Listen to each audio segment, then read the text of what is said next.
Beth uffarwydd hynna, buddiawl mae hi'n bwyta, oes angen neud cymaint o sŵn. Mae o newydd sniffian, a rwan mae hi'n clecian, fel meddwyn ar nos Sadwrn. Nes i anghofio, mor swnllyd ydych chi, mae'r bwyd na'n neud sŵn yng nghefn oedd o di. Her mae'n nis i weld chi a chael catch-up, dwi'n rili trio'n galed peidio gweiddi. Shut up! Mae'r tywydd mor braf, mae'r paned yma'n wych, a ni mor lwcus fod hi'n sych.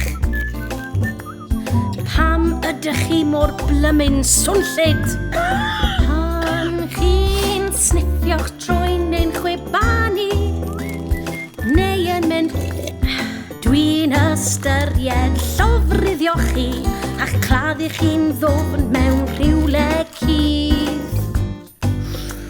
Gwaredu'r teimlad blin, gwaredu'r atgysedd, gwaredu dy ddigder. Oes dim angen ymosod, paid meddwl ei ymosod, nid ymosod yw'r ateb. Mae'n lyflu eich gweld chi, yep, really lyflu eich gweld chi, ond os rhaid wneud cymaint o sŵn. Beth? Ti'n okay? Ti eisiau dŵr, Beth?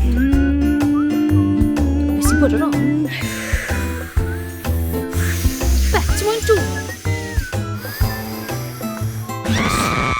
Sori, dwi'n gorfod mynd. Oh, na sŵn. What a noisy cow. I know, what a hwch.